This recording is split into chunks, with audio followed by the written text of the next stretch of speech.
എന്നൊക്കെ ഉച്ചക്കത്തെ ഭക്ഷണം കഴിക്കാം. ഇപ്പോൾ സമയം 1 മണിയൊക്കെ കഴിഞ്ഞു, 1:30 കഴിഞ്ഞു.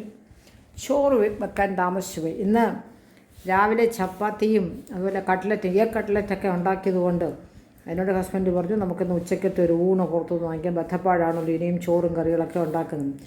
പിന്നെ ഞാൻ വിചാരിച്ചു ഫ്രിഡ്ജ് നിറച്ചു ഇന്നലെ വാങ്ങിച്ച പച്ചക്കറികളിരിക്കുന്നു, ഇംഗ്ലീഷ് പച്ചക്കറിയും മലയാളം പച്ചക്കറിയും. ഒരല്പം ചോറും തീർന്നു, ചോറും വെച്ചതില്ല. എങ്കിലും പെട്ടെന്ന് ഞാൻ ഇട്ടു, റൈസ് കുക്കറിൽ ചോറിട്ടു.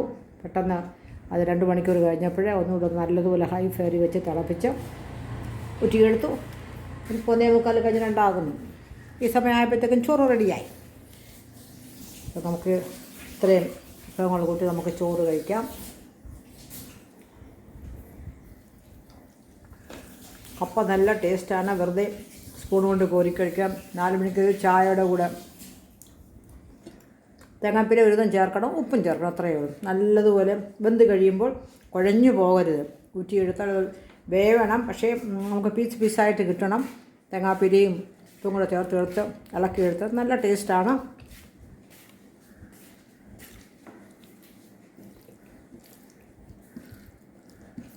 അതുപോലെ അമരയ്ക്ക ആർക്കും വലിയ മേനിയില്ലാത്ത സാധനങ്ങൾ തോരൻ വെച്ച് നല്ലപോലെ തേങ്ങയും ചേർത്ത് ഒരു സവാള അരിഞ്ഞിട്ട് ചേർത്ത് വേവിച്ച് കടുക് വറുത്തെടുത്തപ്പോൾ നല്ല ടേസ്റ്റ്.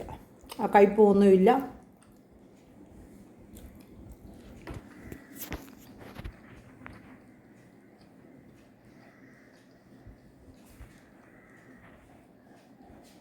അപ്പോൾ ഭക്ഷണം കഴിക്കട്ടെ. എല്ലാവരും കഴിച്ച് കഴിഞ്ഞ് കാണുമെന്ന് വിചാരിക്കുന്നു. അപ്പോൾ ശരി.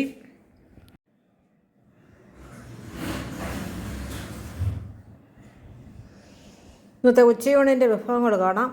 ഇന്ന് അമരയ്ക്ക തോരൻ. പച്ചക്കറി വാങ്ങിക്കുമ്പോൾ കിട്ടുന്ന സാധനമാണല്ലോ അമരയ്ക്ക. നമുക്ക് അവിയലിന് സാമ്പാർ ഇടുമ്പോൾ എല്ലാം മാറ്റി വെക്കുന്നതിനേക്കാളും നല്ലത് തോരൻ വെക്കുകയാണ്.